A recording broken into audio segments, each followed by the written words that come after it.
नमस्ते दोस्तों, आप देख रहे हैं कर्पूरी ज्योति लाइव। अंतिम में सब्सक्राइब करना ना भूलें। आप जो है कि यूट्यूब, फेसबुक, ट्विटर, इंस्टाग्राम पर फॉलो कर सकते हैं। अंतिम में सब्सक्राइब करना ना भूलें।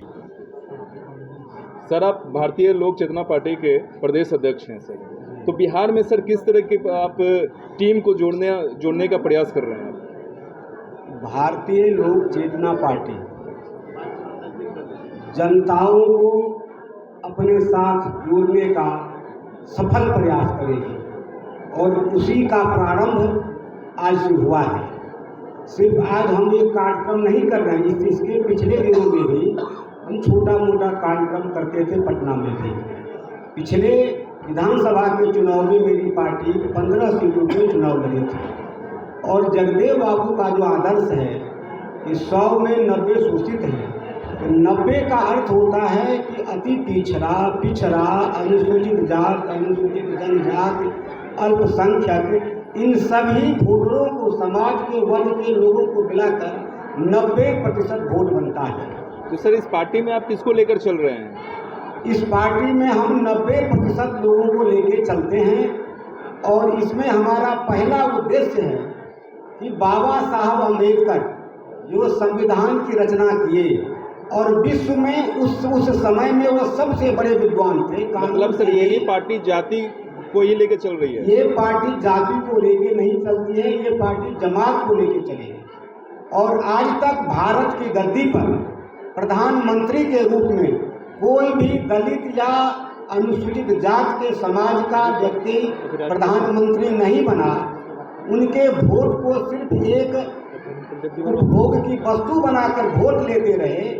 मेरी पार्टी का मानना है और हम काम कर रहे हैं कि देश का प्रधानमंत्री 2024 के चुनाव में एक ऐसा मोर्चा बने जिस मोर्चा के राष्ट्रीय नेता के रूप में अनुसूचित जात का नेता हो और वह प्रधानमंत्री के उम्मीदवार के रूप में देश में चुनाव लड़ा जाए 2024 का। बिहार में सर किनको देखना चाहेंगे 2025? और बिहार में 2025 में जो हमारी पार्टी आएगी मैदान में, हम लोग शुरू करते हैं अपना जंग। उसमें अति पिछड़ा जिसकी आबादी है 35%, फिर पिछड़ा, इन दोनों की आबादी को मिलाकर के आबादी है 55%, फिर उसके बाद है अनुसूचित जात जनजात जिसकी आबादी है 24%। तो सर, बहुत ऐसी पार्टियां हैं। इन सबों को जोड़कर जनतंत्र के अनुसार जिस समाज की सबसे ज़्यादा संख्या है उसके नेतृत्व में समाज को गोलबंद होना चाहिए।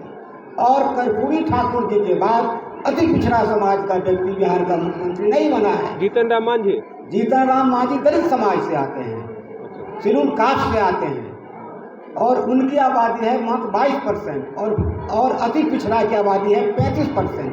तो अति पिछड़ा समाज के नेतृत्व में हमारी पार्टी बिहार विधानसभा का चुनाव लड़ेगी। अति पिछड़ा समाज का वोट बैंक आप नहीं देख रहे हैं। नीतीश जी भी सिर्फ अति पिछड़ा करते हैं, चाहे नगर निगम का चुनाव हो, नगर और भी इकाई का चुनाव हो, अति पिछड़ा का आरक्षण नहीं मिला। लेकिन जब मुख्यमंत्री बनने का सवाल आएगा तो वो अति पिछड़ा को नहीं आगे बढ़ाएंगे। आज वो दूसरे पार्टी के साथ गठबंधन करके दूसरे पार्टी के नेता को आज वो मुख्यमंत्री के लिए या नेता के लिए 2025 में प्रस्तावित कर रहे हैं। वो अति पिछड़ा में नहीं आते हैं, अति पिछड़ा का वोट लेते हैं। इसीलिए हम अति पिछड़ा समाज के नेता के रूप में, अति पिछड़ा समाज के रूप में हम अगुवाई करेंगे और सबों को जोड़ करके आगे बढ़ाने का काम करेंगे। यह हमारी पार्टी का मूल मंत्र है, मूल आधार है। जिसकी जितनी हिस्सेदारी होनी चाहिए उसके नेतृत्व में पार्टी काम करे। और अति पिछड़ा समाज का नेता आज बिहार में योग्यतम नेताओं में से है। बिहार की जनता को आप क्या संदेश देना चाहते हैं, क्योंकि आपकी पार्टी बिल्कुल नहीं है, तो क्या संदेश देना चाहते हैं? बिहार की जनता को हम ये संदेश देना चाह रहे हैं आज के तारीख में कि जो शोषित समाज है वह सब एक हो जाए और एक होने के बाद ही आज तक जो हम लोग देश में संघर्ष कर रहे हैं 75 वर्षों से, वह शोषित समाज का अधिकार नहीं मिला है। लेकिन नरेंद्र मोदी जी जो भारत के माननीय प्रधानमंत्री हैं, उन्होंने मात्र 4 दिनों में 10% आरक्षण उन लोगों के लिए आरक्षित कर दिया जो शोषक समाज से आते हैं। तत्काल आज मैंने जगदेव बाबू के शब्दों में, लेकिन हम लोगों के शब्दों में वे सवर्ण समाज से आते हैं। तो सवर्ण समाज को जब 10% आपने दे दिया तो शोषित समाज को भी आप 90% दे दीजिए उसके हिस्सेदारी के बराबर। यही संदेश हम लोगों को देना चाह रहे हैं। और जब तक एक नहीं होंगे शोषित समाज के लोग, तब तक हमको अधिकार नहीं मिलेगा। देश का प्रधानमंत्री शोषित समाज से हो, अनुसूचित जाति से हो, और बिहार का मुख्यमंत्री अति पिछड़ा समाज से हो। और इसी उद्देश्य को लेकर के हम गाँव में जाएंगे और हम समाज को इकट्ठा करेंगे, नेताओं को नहीं, मतदाता को, जनता को। और हमारी पार्टी का भी नाम है भारतीय लोक चेतना पार्टी। तो भारत के जो लोग हैं, भारत की जो जनता है, उसमें हम इस बात की चेतना फैलाने का काम करेंगे। बहुत बहुत धन्यवाद। मैं डॉक्टर कीर्तन प्रसाद सिंह, प्रदेश अध्यक्ष, भारतीय लोक चेतना पार्टी। जगदेव बाबू का 101वां वार्षिक जन्मोत्सव समारोह मनाया जा रहा है। भारतीय लोक चेतना पार्टी के तत्वाधान में शोषित जन अधिकार सम्मेलन। तो जो जगदेव बाबू ने नारा दिया था 100 में 90 शोषित है, तो वही शोषित उनका शब्द को रख करके हम लोग जन अधिकार सम्मेलन कर रहे हैं। तो शोषित जन अधिकार सम्मेलन इसलिए हम लोग कर रहे हैं कि गरीब, गुरबा, जितने भी पिछड़े लोग हैं, सभी को जगाने का काम कर रहे हैं। और हम लोग उनके गांव में जाकर हम लोग प्रण किए हैं कि कम से कम एक साल में 3000 गांव में, गरीब के गांव में जाना है और गरीबों को जगाने का काम करना है। घर घर जाकर उनको जगदेव बाबू के बारे में बताना है कि जगदेव बाबू क्या थे और क्यों उनको मारा गया। ये सब उनके घर तक पहुंचाएंगे, घर घर जाकर हम लोग पहुंचाएंगे। इसी के साथ सर ये नई पार्टी है, ये पार्टी सर कब विस्तार हुआ, इस पार्टी का कब विस्तार हुआ? ये भारतीय लोक चेतना पार्टी 2020 में विस्तार हुई है। और 2020 का विधानसभा का चुनाव में भी इन्होंने 14-15 सीट पे चुनाव भी लड़ी थी।